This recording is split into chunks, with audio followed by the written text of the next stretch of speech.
Good morning. My name is John Bambenek. Здравствуйте. Speak to you about domain generation algorithms and threat intelligence. So a little bit about myself. I am president of my own firm, Bambenek Consulting. I also teach for the Department of Computer Science at the University of Illinois in the United States. I produce some open source intelligence feeds. You'll see a link to that in the last slide. And I work with companies and law enforcement all over the world to address the growth of cybercrime. So about threat intelligence. There's a lot of misinformation about what this is, so I like at least defining what I believe it is before I talk about it. Information just generally is just a set of data. Many companies just call, hey, look at all these domains and IP addresses, no context, no nothing, call that threat intelligence. That's not really what threat intelligence is. Intelligence is the art, of critically examining information to produce some actionable conclusions based on that. So there's a very defined process that goes about that, and I'll talk a little bit about that as I go through how I use DGAs. Okay. I said many companies just dump, here's 7 million IP addresses that do bad things. That's just information. That's not really intelligence. But there's very few that actually process that to create meaningful information. So the important point of that is that intelligence involves analyzing your adversary capabilities, their intentions and motivations, and that lets you tell something about what they're doing and what they will do, and that's where some real value is. Okay. So why does all of this matter? Okay. Reverse engineering, malware, you can find a DGA, resolve all of that, might give you some useful information. It is useful. But knowing why they're making those decisions can give you some more valuable insight into, what to block, why to block it, and exactly what's going on inside of an organization. And the importance is to be able to distinguish between, the small amount of signal and the large amount of noise that's out there. If you're monitoring firewall logs, you're going to see things scanning and hitting hitting an organization all the time. That doesn't necessarily mean you've got an advanced threat or something sophisticated. That's just a lot of noise. The idea is to find the little bits of signal in all of that data to find some real use. So adversarial objectives, here when we're talking about domain generation algorithms, is generally a crime focused. It's not really used in APTs or nation state or espionage stuff. It's usually a crime domain. So you have somebody that's usually financially motivated. That's their driving conclusion. So some things that you already know about them is that you're dealing with highly rational actors. That what they do it for some defined reason, some defined objective, that they made an intelligent choice. As many of you probably know, organized crime is very hierarchical and organized, very potentially siloed, where, there's people who do software development, people who do money laundering, and so on and so forth. Many of these organizations will hire outside experts, for lack of a more appropriate word. They may not have all the capabilities in-house. And the last two kind of important points is that criminal actors have a desire to remain quiet. They tend not to want to advertise that they've owned something, and they want to remain resilient over the long term. They want to avoid law enforcement or companies being able to disrupt their activities so they can keep the flow of fraud going over long periods of time. Okay. So a little bit about the history of malware command and control networks. Over the last, 10, 15, some odd years. I said an adversary would like to persist their infections and the number of victims over the long term and make their networks more resilient. So that's how they evolved over time. Domain names generally tend to be easier to take down than IP addresses, even despite jurisdictional boundaries. So that has an effect in how they've made choices over time. And like I said, the development over time will largely show this, that they've acted in ways to ensure increased resiliency. And we can map forward over time, map forward into the future about how how they're likely to change their tactics over the coming years.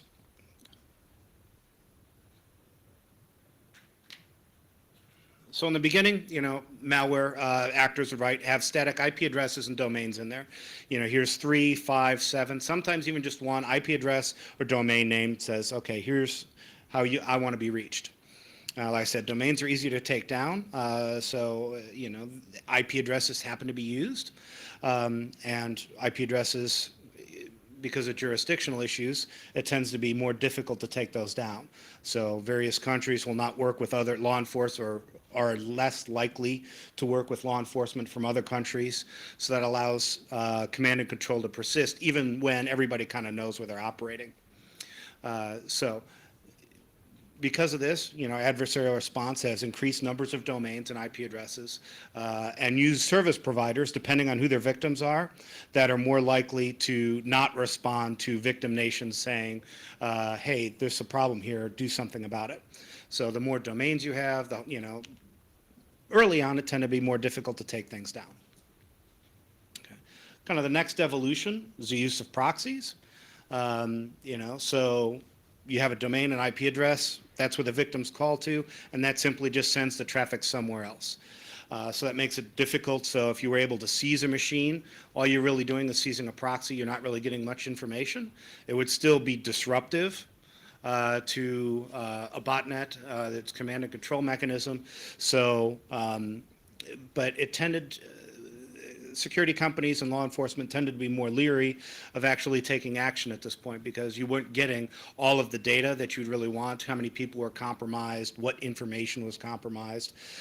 So they'd be less likely to take over proxies aside of an attempt to find what was behind it. So our response as security companies, law enforcement, were to stop doing takedowns as much. Because the most valuable information was transparent, or was hidden to our immediate view. Kind of the next stage of evolution is the use of dynamic DNS. So NoIP3322.org, several different providers of that. This basically allows people to register, have a fixed host name to an IP address that changes rapidly over time. The service was tended to be used more for, or at least at its conception, was used for consumers who had residential IP addresses that would change frequently, so it'd have some way to contact to their home PC. But organized crime actors found that this was fairly useful for their use as well. It's still being used today, even though it's a fairly well-known tactic. Remote access tools, script kiddies tend to use it, but there is some kind of APT espionage actors who do use this as well. So this is still, even though it's been around for a while, it's still very active. Fast flux, domains using multiple A records with short time to live to create rolling lists of usually proxies, but not always, to maintain control. So given one host name, you'd see 10, 50, 100, possibly nodes that would usually proxy back somewhere else. So it started to make it increasingly difficult to take down these machines. So you could seize a machine, the victim will happily move on because you can simply update DNS. Sometimes, not always, but sometimes there'd be defined fast flux networks that be reused and sold out. But many times it'd also be just compromised machines. So you could take an action, hey, this machine is in this fast flux network doing criminal things, and it's really just somebody's home PC that was compromised with something else. So this is another way to, one, maintain resilience, but to further obfuscate the individual behind it and keep their the data that they want to protect private. So here's a very quick example. You see 5 IP addresses, or I should say, 5 IP addresses that point to one host name with a 30-minute time to live. So even though those A records are still resilient, is that I could take down those 5 IP addresses. 30 minutes later, there's 5 more IP addresses in their place. If I took down the domain, I would just, assuming there's only one, if I took down the domain or the name servers, it would still, catastrophically disrupt the botnet. Okay. So to evolve past that, there was double flux. So it added the same name server, same tactic for name servers. So it made their controlling services more resilient too. So I couldn't just take over their name servers. I'd have to do something else to take them down.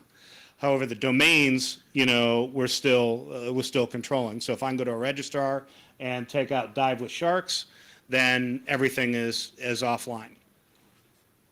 So as an example, Again, you know, what, 15-minute time to live here probably.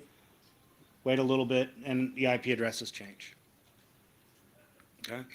The important note of that is while the IP addresses change frequently, if you seized the domain because the registrar was cooperative or you took some legal action, you would still disrupt the botnet. You might not recover the data, but no future loss would occur. Okay. A fairly recent development is the introduction of Tor and I2P. So these privacy enhancing technologies, particularly the hidden services component of it. So using these anonymization networks where it hides where the infrastructure actually is. So probably the most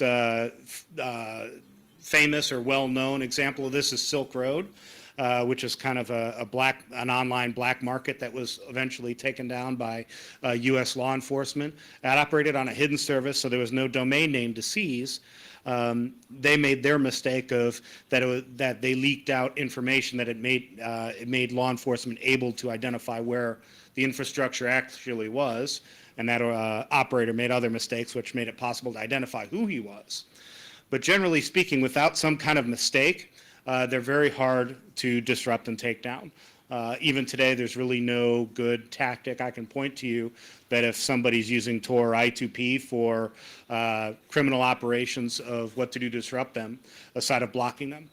Now that said, most organizations, companies, and institutions could simply just block the use of Tor I2P. That really won't help consumers, but it'll certainly help organizations because in very rare circumstances is there really a legitimate business use for the use of Tor inside of a company. You know, but it's still something that can't really be used to protect consumers. Okay, and the last iteration of evolution is domain generation algorithms. And DGAs basically are just a complicated math algorithm that creates pseudo-random but predictable domain names. So runs through some function based on whatever criteria it's given and says here's 100,000, 10,000 domain names that will be searched to see if any one of them is a botnet controller. So instead of a static list, something with fast select, something where there's a defined small set of things you could take action against, now you have a somewhat dynamic list of hundreds or thousands of domains that could operate under a variety of registrars, a variety of top-level domains, and the adversary only needs to register a couple at a time. So, you know, usually most of these things that use DGAs will kind of go through in sequence and say, okay, I've authenticated this one as my controller, now I don't need to keep searching. If things go offline because of a seizure, it simply just goes, iterates through the list again, and from there waits for another valid hit, whatever the malware family defines as a valid hit. So this would allow an adversary to shop registrars, domain registrars, and TLDs for that matter, to find somebody who's more friendly to their operation, or I should say, less willing to work with authorities. So, you know, if GoDaddy, for instance, you know, is suspending all their domains, they can go shop to another domain registrar. Okay.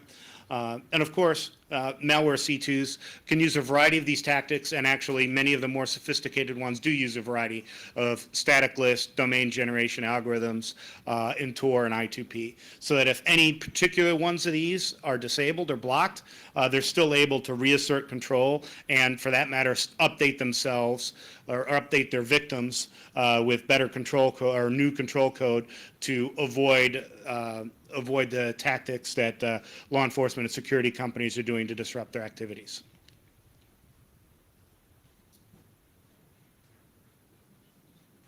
Okay.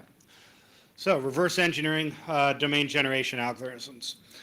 You know, there are a lot of posts out there. This talk isn't really about reversing it so much, but if you take a look at Johannes Bader's blog, johannesbader.ch, he's got somewhere between a half dozen and a dozen DGAs reverse engineered, and he shows how he goes about doing that and provides usually Python code to basically provide command line ability to run DGAs. So if you're interested in that, I highly recommend his blog.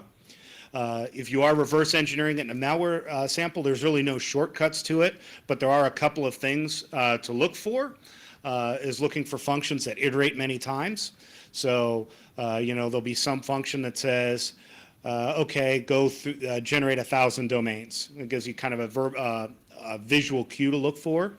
And then there'll be some connecting function. Hey, try to connect to these in sequence. So that lets you know at least this is probably in the ballpark of what you're looking for. That being said, of course, any malware, particularly the more sophisticated the malware is, the more likely there is to be obfuscation and anti-debugging techniques that'll make life difficult for you. Okay. So as an example, which is probably not entirely visible on this slide, but from a disassembled IDA, you see the DGA of Rambius right there. Okay. So there are several different types of DGAs. All of them use some kind of seed, pseudo-random seed to generate the list.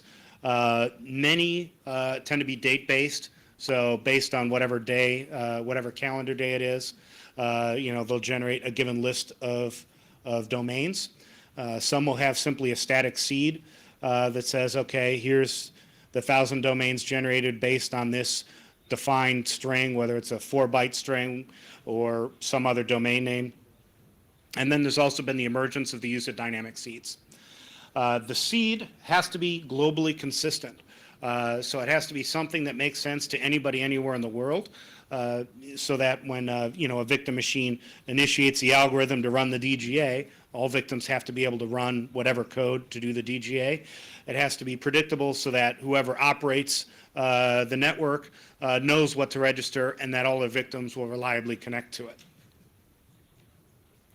Some other hardening techniques that they've taken using domain generation algorithms is, obviously the easy one is using whois protection. Many will do whois protection, though an important point, at least I've noticed, is that there are several registrars who, while they offer whois protection, there will still be unique strings that will help you correlate whoever the registrant is to other things that they've registered. So there may be a custom email address. It's not valid for anything, but it'll help you register, okay, this actor registered these other domains that may or may not be in the DGA. Some global top-level domains don't offer whois protection. You may or may not be able to get away with putting in fake whois information. But there are several GTLDs that really make it difficult for people who want to do sinkholes. So there's a couple of campaigns that use DGAs that have specifically gravitated towards those GTLDs simply to make research hard for people who look into things. Several malware campaigns will also rotate their seeds somewhat frequently, as long as they're still in control of their victims and are able to update all of their victims. That's not a very difficult thing to do. They just communicate the new seed to everybody and they move on. Tiny Banker is very notorious for this. And there's been emergence, maybe in the last several months, is that some malware tries to be sinkhole aware, where explicitly it looks before it connects to an IP address to say, hey, this isn't really mine. This belongs to a security researcher. So, their adversarial objective here: maintain control and limit surveillance. So again, adversaries taking action, highly rational action based on whatever their particular objectives are. Okay, take a look at a couple of DGAs really quickly. The first is Conficker, seen around 2007. Even though that Conficker is, I don't want to say dead and gone, the control of Conficker infected nodes is gone, but there's still about 700,000 machines still infected with Conficker. They're essentially just zombies who are just connecting outward and never getting anything. The first two iterations of Conficker, A and B, generated only 250 domain names. Early on is that security companies started registering them, sinkholing them, taking down domains. So whoever was behind Conficker upped the number of domains in a DGA up to 50,000 across 140 global TLDs. So they had quite the selection in terms of choosing how to maintain control. There was a couple of registries that started banning the use of configured domains. So now using 140 global TLDs, it allowed them to go around that problem and still maintain control. There we go. So second example is CryptoLocker, generated 1,000 domains a day across 7 GTLDs. CryptoLocker was active in 2013 and 2014. It was very similar to the domain generation algorithm that's listed in the Wikipedia article on DGAs. So if you Google domain generation algorithm, the example that they provide there, that code, only a couple small changes, and it's the same as the CryptoLocker code, which amused me when I was researching it.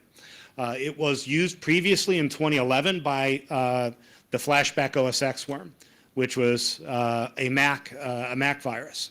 So one of the interesting things in researching, investigating this is, okay, a DGA based on, or a DGA that was previously used in a Mac campaign, now being used in Windows, kind of gave the impression that, there's somebody out there who's selling this stuff, because the people who write Mac malware are not the same people who write Windows malware, generally speaking. But somebody who knows a lot about DGAs, which is a very small subset of people, could simply reuse the code. So I believe there's kind of a small marketplace of people out there who do nothing but write domain generation algorithms. Through the life of CryptoLocker, in about 9 or 10 months, there was never any change in the malware campaign, in the DGA itself. So despite the fact that early on, the British government has one registry for all of co.uk, early on they simply blocked all the co.uk domains. The actors behind CryptoLocker never changed tactics, even though that we were onto them, and it was pretty well known that we were onto them. And this was successfully taken down in 2014. That takedown basically involved simply just registering and taking all of the domains that CryptoLocker would use well into the future. So they only had one method to reach out and it was the DGA. They never changed it. There was no update mechanism. So you're able to take it out by simply just seizing a few 100,000 domains. So some conclusions about this. I already mentioned one. I think it was likely written by a third party. It would go days without an active domain registration. So the actor behind it wanted to get paid, but really wasn't overly concerned about, I need to make sure this is up 24/7, and didn't really tend to it. It was very casual maintenance of the network. He tended not to shift registrars even when domains are suspended. So there's a couple of times he kept going back to the same registrar, even though we were able to take down his domains. And he didn't really monitor his own network, because security researchers, for those 1,000 domains that were generated today, for every one active malicious C2 IP address, there's about 125 sinkholes. So we were, obviously very flagrant in monitoring that. Next example is Timba. Already mentioned it a little bit. Generates 1,000 domains a day. It is not date seeded, so it's basically in effect a static list seeded by an initial host name and a defined GTLD. So you'd say, .org and then some host name, and then it would iterate through its algorithm. This one's interesting because of all the malware families that I track using DGAs, this one changes the most frequent, usually about a couple of times a week. And usually almost as soon as somebody cracks it and starts sinkholing it, they start moving and updating everybody, all their victims. So there's somebody very active in trying to prevent surveillance. So conclusions about Timba. Timba, also known as Tiny Banker. They care about their infrastructure, and they're very active in trying to limit the amount of surveillance that people can take on them. Okay. Last example is BDeep, which uses a dynamic seed. This uses currency exchange values as published by the European Central Bank. The European Central Bank daily generates basically a text file with values of the exchange rates between various currencies. So this malware reaches out to the European Central Bank, figures that out, and uses that as the seed to generate domains. So this makes it impossible to predict in advance what domains will be. you'll have it for a given day, but you can't map forward what they're going to use. So I found this a very interesting use of foreign exchange values, but an attempt to really stay ahead of us, because now there's no way to predict in the future what domain something's going to use. And there's a blog post on there from Arbor Networks if you want to read more about that. Okay? So all successful takedowns of malware that uses DGAs generally involved seizing all of the domains in advance and suspending current domains. So obviously, if I can't predict in the future what somebody's going to use, I can't really take it down. Okay? Now, this would decapitate a botnet if and only if there was no other fallback mechanism. So many of these malware campaigns that I've gone through, the DGA may not be the primary or may not even be the secondary. There's Tor and I2P or static lists. So in this example with BD, you can't really do any takedown activity against it, at least not the way that we've been doing it over the past couple of years. So that talks a little bit about why DGAs are good for the bad guys. Let's talk about why DGAs, are good for the good guys. Since there's some predictable pattern, at least for a given day of DGAs, that allows us to create sinkholes that get some additional information. Essentially register a domain inside of a DGA and then and let victims connect to us. So, it allow the creation of signatures or traffic patterns that would allow some blocking or at least some detection of a malware infection. Okay, it does provide some easy ability to do takedowns if you can predict the domains in advance. So, Operation Tovar, which took down CryptoLocker and Game Over Zeus, both of those only used a DGA mechanism. We were able to register 6 months worth of domains and essentially decapitate both families at once. And more of the point of this talk is it provides some interesting ability to surveil malicious infrastructure in relative near time. Okay. The use of DNS, limits the ability, of the adversary to play games. And what I mean by this is, you want your victims to be able to connect to you. You may not know exactly who your victims are. So if you're using DNS of a host name, you really can't do any games to deceive people or deceive researchers from figuring out where you are, because you want your victims to be able to connect to you. So the entire world needs to be able to reliably resolve your IP address. Okay? So even when, and then the second point is, even when adversaries tend to change their domain generation algorithm, they tend not to immediately change the underlying IP addresses that they're using, at least not at the same time. So if you go back to the Tiny Bank or Tinba example, they may change their DGA, update all of their victims, but they're not updating the IP addresses at the same time. So at least gives you some hints to be able to go back and say, okay, they've changed their DGA, but here's still where their infrastructure is, and you could use maybe passive DNS to figure out what domains they're using and maybe help speed up reverse engineering of the DGA. So a little bit about sinkholing. Obviously many security companies do this. For some particular reason, many are very passionate about hiding that, their IP address is in fact a sinkhole. I find this kind of ironic because most malware authors, I would think, would know what IP addresses they're using. So anything that's answering in their DGA that's not them is obviously a security company. But many will passionately try to avoid saying, no, I don't want to have anybody know that that's a sinkhole. But as an industry, we get kind of excessive about sinkholing. And CryptoLocker is a great example. 125 domains, for every one malicious domain.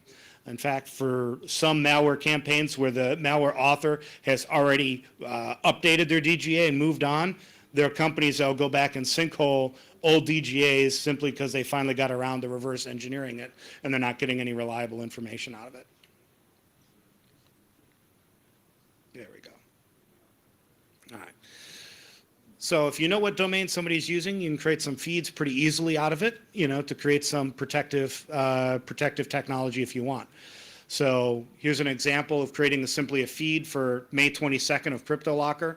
Not particularly useful because CryptoLocker is no more, but you can generate a list of domains and then you could feed that into RPZ or some other tool to simply block access to it.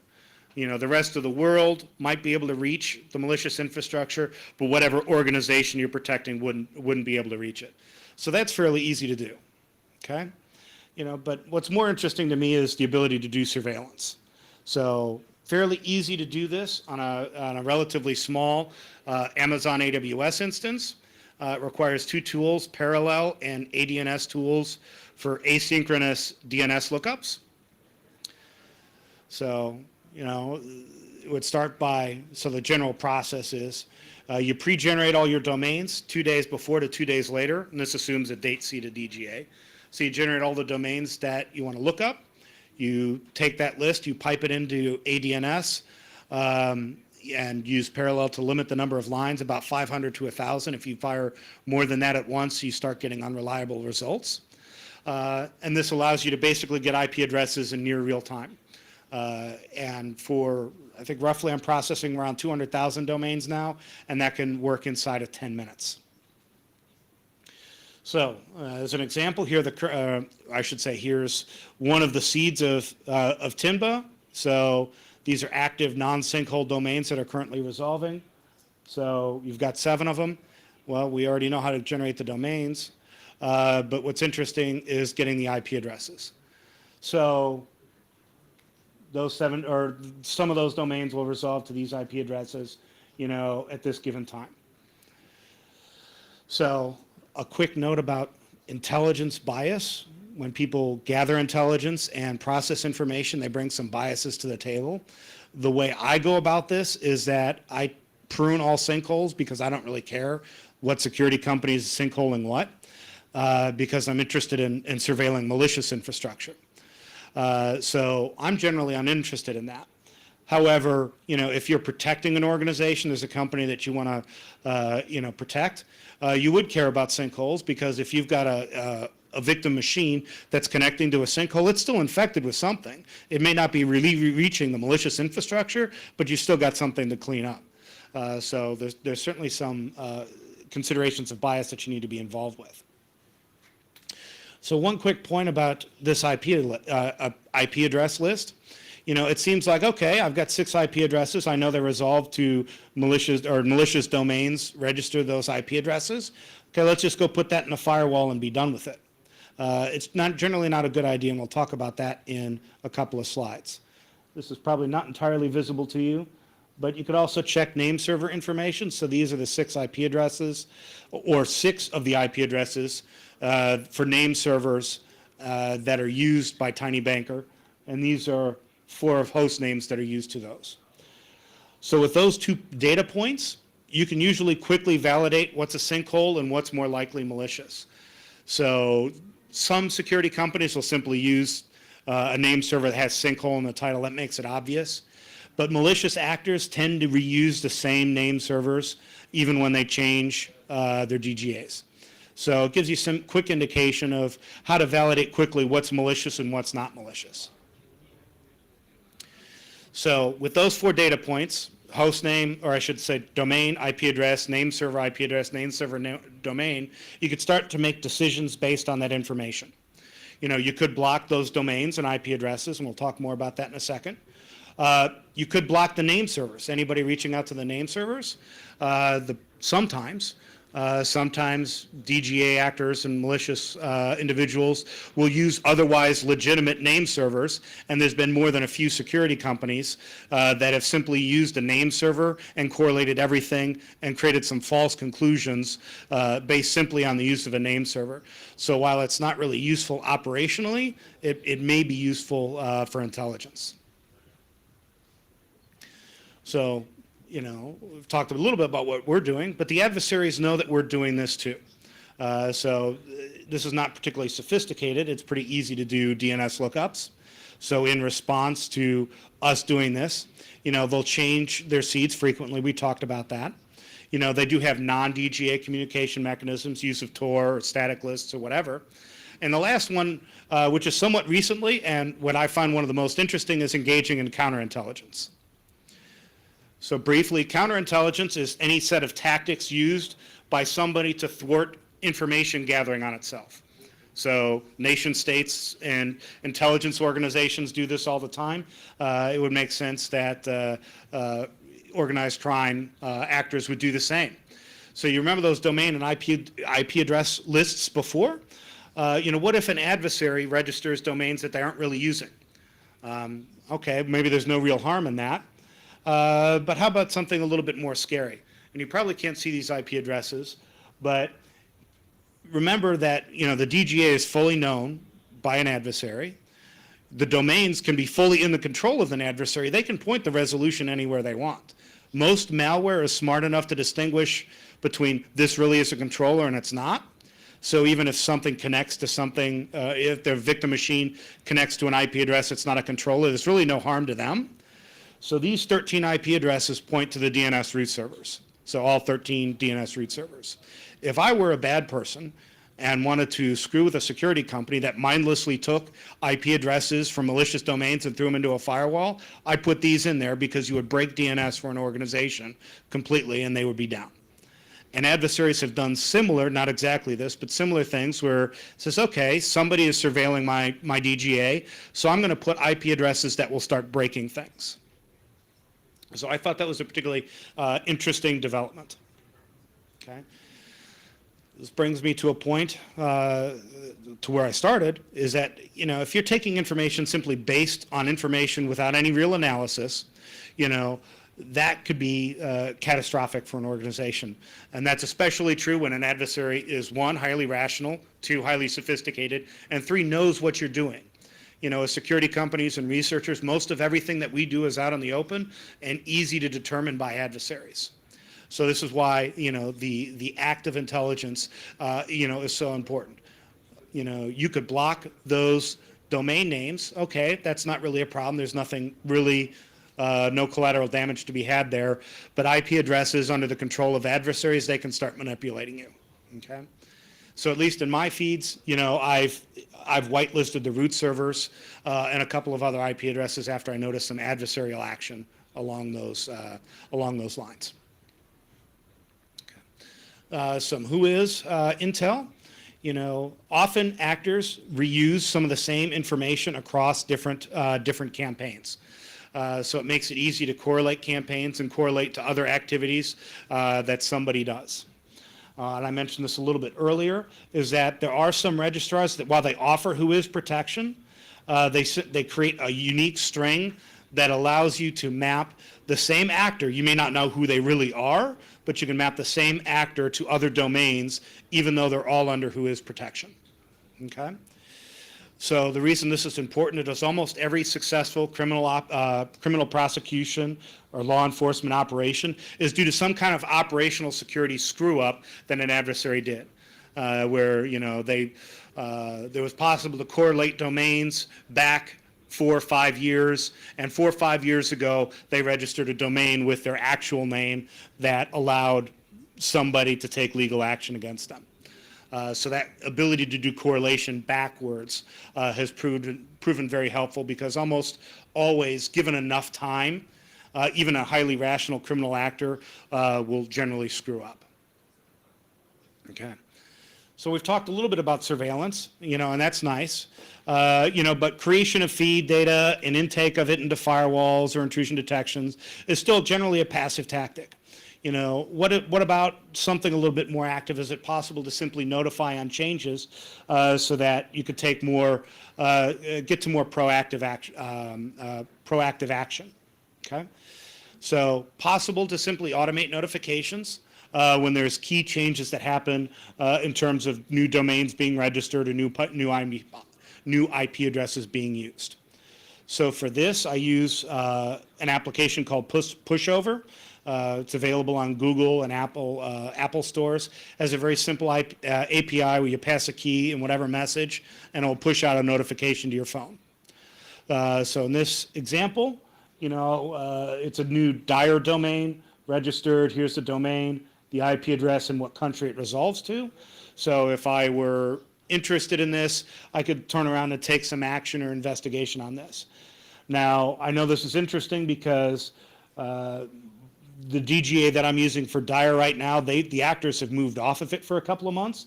This is actually just a security company registering a sinkhole 3 months after the DGA has already changed. Here's something a little bit more malicious. MATSNU, which is a word-based DGA, so it uses a date seed and a list of words to create something that actually looks like it possibly could be a legitimate domain. So term-spread-medicine. So there was 3 domains registered roughly at the same time, or I should say 3 domains that resolved roughly at the same time. You know, here's 3 IP addresses, name servers match. Well, here's independence.com, maps to the United States using a commodity DNS server. So in this particular case, I can look fairly quickly and say, you know what, these are my 2 bad domains. This one, because it's a word-based DGA, every now and then there's collision with something that actually is legitimate and already exists. You know, this one is a collision. And another interesting data point here is that even though these 2 were registered at the same time, they're using 2 different registrars. So this is a malicious actor who is kind of diversifying what they're doing to be a little bit more resilient. Okay. So as you saw, you know, there's 2 new domains here, Fancastar and SeedWisdom. So based on those 2, I can kind of pivot off of those and see what also is served on those name servers to find additional intelligence. You know, caution is due. That may not always yield results and certainly can yield false positives. You know, there's something that I'm tracking right now involving commodity rats and various crimeware. The name server used by that points to an Iranian hosting company. You know, being United States based, anything Iran right now tends to get people's fur up in the US. But in that case, it just happened to be an Iranian hosting provider. There are several security companies that turned around and said, oh, look, this is Iranian nation state based stuff. No, this is just somebody using an Iranian hosting company because that would be somebody who would, you know, make some bad judgment about it and get egg on their face. So kind of as a caveat there, always correlate with something else. Don't ever rely on one piece of information to make a conclusion. Okay.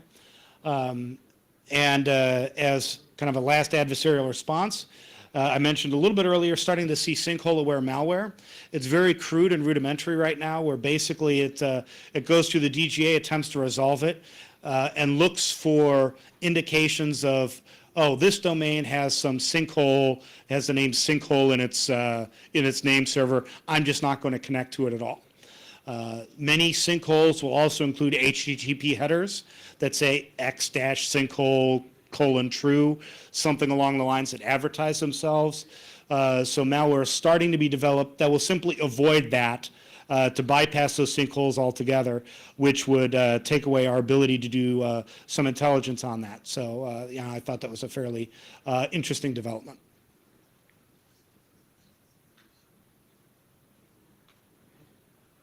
All right. So what will the future hold?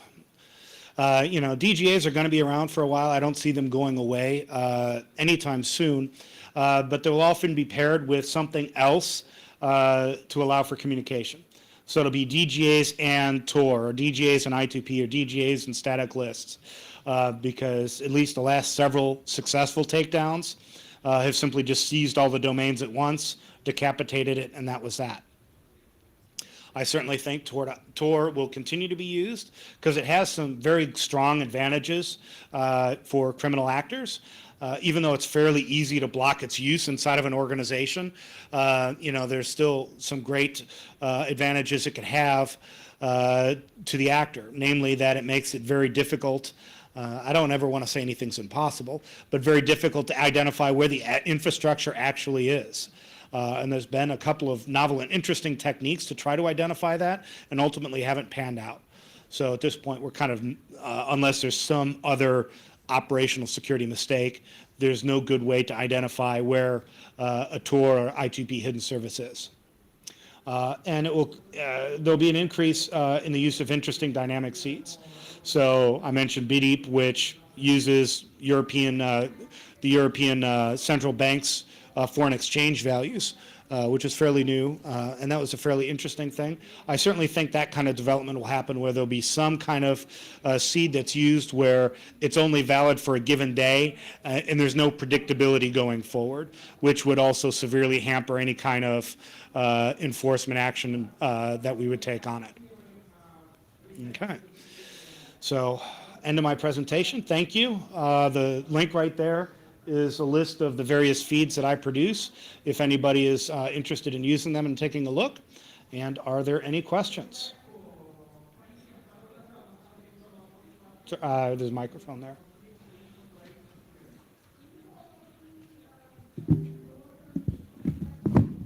Hello, thank you for the presentation. I wanted to ask a question regarding decentralized systems which I'm interested in. For example, Namecoin, which is a Bitcoin fork that allows for a fully decentralized key value store, which is used for maintaining a decentralized domain name system, which I can and traditional domain registrators cannot control. So is it used in malware, and are other Bitcoin-related technologies used there? For example, you mentioned using European bank exchange rates as a seed. Mm-hmm. For example, the malware could use Bitcoin block hashes as seeds, which are also unpredictable, mm-hmm. but which are impossible to take down. Thank you. So I guess there's two parts to that question. The first is the use of decentralized name services, and is it used? Certainly not popularly. Most of the mainline malware I'm tracking don't use it. I don't think I've seen anything proof of concept that uses it yet. And the second is the use of Bitcoin indicators as a dynamic seed. Really, I think the first mainline attempt to use a dynamic seed was BDeep. So I think as long as it's something that could be accessed statically easy, then I think it could be used. I think the problem that you would, if I were a criminal picking a dynamic seed, the problem of using anything within Bitcoin, you'd probably have to download the entire blockchain to get that information, would you? I don't confess great. You can just query a specialized web server. Oh, okay. You can query it then. Then yeah, I see no reason that it could be used. The concern with querying anything outward is that while it makes it hard to take down domains in the future, it certainly produces some additional intelligence, because all of a sudden, you've got 1 million people querying the same thing when it's normally a small amount. But I don't see any reason why that couldn't be used. Okay. Other questions?